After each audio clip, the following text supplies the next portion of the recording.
একটা কথা প্রচলিত আছে যে ওস্তাদের মায়ের শেষ রাতে। তো তোমরা যারা এইচএসসি 24 ব্যাচ, তোমরা যারা লাস্ট মোমেন্ট প্রিপারেশন নিচ্ছ, তাদের জন্য আজকের এই ভিডিওটা, যে তোমরা লাস্ট 1 মান্থে তোমরা কিভাবে পড়াশোনা করলে তোমরা A+ পেতে পারো। হ্যাঁ, তো দেরি না করে চলো শুরু করি আজকের ভিডিওটা। তো প্রথমে আমাদেরকে যে পয়েন্টটা মাথায় রাখতে হবে, আমরা যেহেতু বিজনেস স্টাডিজের স্টুডেন্ট, তো বিজনেস স্টাডিজের স্টুডেন্টের একটা ব্যাকবোন হলো বা মেরুদণ্ড হচ্ছে তোমার অ্যাকাউন্টিং, ফাইন্যান্স, ম্যানেজমেন্ট, এই 3টা সাবজেক্ট। তো এর মধ্যে আমাদের ম্যাথ রিলেটেড সাবজেক্টটাতে বেশি ফোকাস করতে হবে, অ্যাকাউন্টিং অ্যান্ড ফাইন্যান্সে। তো অ্যাকাউন্টিং অ্যান্ড ফাইন্যান্সে আমরা সব কিছু পড়বো না, এখন সব কিছু পড়ার সময়ও নাই। তো এবং অ্যাকাউন্টিং এবং ফাইন্যান্সে তোমার কিছু কিছু চ্যাপ্টার আছে, যেই চ্যাপ্টার থেকে দেখবা ঘুরে ফিরে বোর্ডে 2 থেকে 3টা টাইপ আছে। তো আমাদের ফার্স্টে ওই চ্যাপ্টার সিলেক্ট করতে হবে। ফার্স্ট হচ্ছে চ্যাপ্টার সিলেকশন। হ্যাঁ, ফার্স্ট হচ্ছে তুমি চ্যাপ্টার সিলেক্ট করবা, দেন হচ্ছে তুমি টাইপ খুঁজে বের করবা। তো টাইপ খুঁজে বের করে দেন হচ্ছে তুমি টেস্ট পেপার সলভিং ক্লাসটা করবা। আমাদের এই যে ক্যাপস্টোন রিভিশন প্রোগ্রাম, এই তুমি যদি এই কোর্সে এনরোল হয়ে থাকো, তারপর হচ্ছে তুমি ওইভাবে টাইপ ধরে ধরে করবা। ফার্স্ট হচ্ছে তুমি চ্যাপ্টার সিলেকশন করতে হবে যে কোন কোন চ্যাপ্টার থেকে বেশি বেশি কোয়েশ্চেন আসতেছে বোর্ডে। তো অ্যাকাউন্টিংয়ে তো তোমার ক বিভাগ, খ বিভাগ থাকে। ক বিভাগে তোমার আর্থিক বিবরণী মাস 2টা থাকে। তো আর্থিক বিবরণীর মধ্যেও দেখবা 2-3টা টাইপের কোয়েশ্চেন আসতেছে, যেমন হচ্ছে তোমার বিশদায় বিবরণী প্রস্তুত করো, আর্থিক অবস্থার বিবরণী প্রস্তুত করো। এরকম বড় বড় টাইপ ম্যাথ কিন্তু থাকে না, থাকে কোনটা বিশদায় বিবরণী যে কোনো একটা পার্ট, যেমন মোট লাভ নির্ণয় করো, মোট মুনাফা নির্ণয় করো। হ্যাঁ, তারপর হচ্ছে মালিকানা সত্ত্ব বিবরণী প্রস্তুত করো, তারপর হচ্ছে মোট সম্পদ নির্ণয় করো। এরকম ছোট ছোট পার্ট থাকে।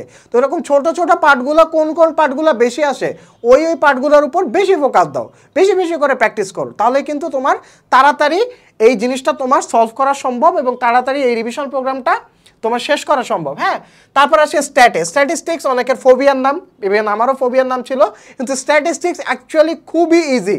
কখন ইজি? যখন তুমি ধরতে পারবা যে এক্সামে অ্যাকচুয়ালি কোন কোন টাইপের ম্যাথগুলো আসে। তো এটার জন্য আমাদের ফরম্যাট জানতে হবে। হ্যাঁ, তো স্ট্যাট নিয়ে আমরা আলাদা একটা ভিডিও দিব। তো এখানে মেনলি বলে রাখতেছি, স্ট্যাটে তুমি যদি A+ পেতে চাও, তোমার কয়েকটা পার্টিকুলার চ্যাপ্টার আছে, যে চ্যাপ্টারগুলো তুমি জাস্ট সিকিউ এর জন্য পড়বা, আর বাকি চ্যাপ্টারগুলো তুমি জাস্ট MCQ এর জন্য পড়বা।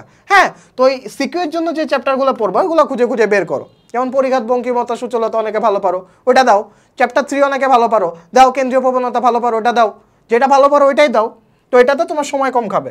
নেক্সট, এটার উপর টোটকার নাই, মডেল টেস্ট বেশি বেশি করে দিতে হবে ঘড়ি ধরে, কারণ তোমার পজিশনটা কোথায় এটা একমাত্র তুমি ভালো বলতে পারবা।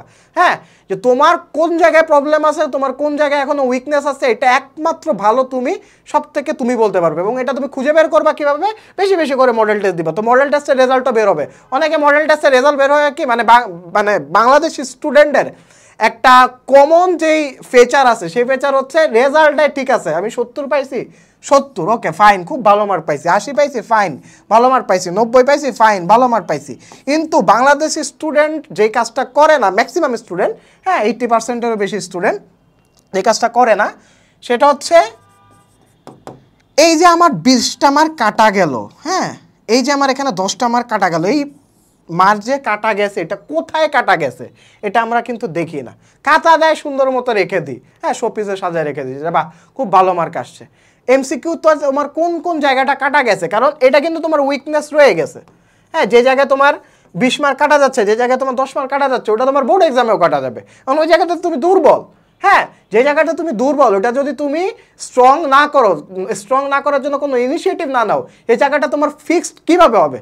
তুমি কিভাবে আশা করো যে এটা তোমার ফিক্সড হবে? হ্যাঁ, তো এরর কারেকশন করতে হবে, যে তোমার কোন কোন জায়গায় ভুল গেছে। তুমি কোচিংয়ে দাও মডেল টেস্ট, আমাদের এখানে তুমি এক্সাম দাও, যেখানে দাও না কেন, তুমি আগে দেখবা যে তোমার কোন জায়গায় এরর আছে। এররের টপিকগুলোর আলাদা একটা এরর একটা খাতা বানাবা। হ্যাঁ, ওই খাতায় জাস্ট এরর কোন জায়গায় গেছে, কোন সাবজেক্টে কোন টপিকে গেছে, এটা ওই খাতায় লিখে রাখবা। এটা তোমার বহুত কাজে দেবে, বিলিভ মি। 15 দিন আগে জাস্ট ইরর খাতাটা দেখে যাবা, ওই ইররের জায়গায় মানে ওই টপিকগুলোতে জাস্ট চোখ বুলায় যাবা, দেখবা তোমার কতটা উপকারে দিছে, মানে এক্সাম শেষে তুমি বলবা আমাকে। হ্যাঁ, তারপর হচ্ছে English Bangla. English mainly first paper থেকে A+ তোলা যায়, কিন্তু এটা খুবই টাফ, কারণ হচ্ছে ইংলিশ ফার্স্ট পেপারে মার্কটা স্যারদের হাতে থাকে, তারা চাইলে 7 দিতে পারে, 8 দিতে পারে। কিছু কিছু টপিক আছে যেমন হচ্ছে তোমার রিঅ্যারেঞ্জ, এগুলোতে তারা ফুল মার্ক দিতে বাধ্য। হ্যাঁ, রিঅ্যারেঞ্জ, তারপর MCQ, এগুলোতে তারা ফুল মার্ক দিতে পারতো, বাট প্যারাগ্রাফ এগুলোতে তোমার হাতে নাই কিছু করার। তো তোমার মেনলি ইংলিশের জন্য টার্গেট থাকবে যে তোমার গ্রামার থেকে মার্ক তোলা। গ্রামারে যদি 60-র মধ্যে তোমার হচ্ছে 52+ পাও, তাহলে মোটামুটি বলা যায় যে তোমার ইংলিশ সেকেন্ড পেপারে 83+ আসবে। 83+ আসলে ওখানে টেনে টেনে তোমার A+ হয়ে যাবে। হ্যাঁ, আর বাংলাতে মেইনলি বাংলা ফার্স্ট পেপারের উপর জোর দিতে হবে, তারপরে বাংলা সেকেন্ড পেপারে তোমার যেহেতু রিটেন থাকে, তো রচনা তারপর হচ্ছে আরও যে তোমার রিটেন যে জায়গাগুলো থাকে ওই জায়গাগুলো তোমার একটু সুন্দর মতো লিখতে হবে এবং বেশি পেজ লিখতে হবে। কারণ বাংলাদেশের এইচএসসিতে কিন্তু এটা একটা ট্রেন্ড যে যত বেশি লেখে বা যার খাতা যত বেশি ভারী হয়, ইনফরমেশন যুক্ত হয়, সে কিন্তু ভালো মার্ক পায়। হ্যাঁ, তার মানে হাবিজাবি লিখে দিয়ে আসো না। হ্যাঁ, তা আমি এটা বলতেছি না যে হাবিজাবি লিখে দিয়ে আসো, বাট এই যে রিটেন যে জায়গাগুলোতে ওটা একটু বেশি লেখাটা প্রেফার করে বাংলাদেশি টিচাররা। হ্যাঁ, তো সুন্দরভাবে লিখবা, পয়েন্ট আকারে লিখবা রচনা, তো তখন দেখবা রিটেনে তোমার মার্ক খুব সুন্দর একটা মার্ক চলে আসতেছে। তো এই পয়েন্টগুলো যদি তুমি ফলো করো তাহলে ইনশাল্লাহ 1 মাসে তুমি কাঙ্ক্ষিত A+ পেতে পারো। তো তোমরা যারা এখন আমাদের কোর্সটা এনরোল করোনি, তাড়াতাড়ি কমেন্ট বক্সে দেওয়া লিঙ্ক থেকে আমাদের business স্টাডিজের capstone basic to pro advance revision প্রোগ্রামে তোমরা এনরোলড হয়ে যাও এবং যেভাবে বলছি ওই টিপসগুলো ফলো করে কোর্সটা করতে থাকো। তো বেস্ট অফ লাক, সবার স্বপ্ন পূরণ হোক, A+ পাও সবাই। আল্লাহ হাফেজ, আসসালামু আলাইকুম।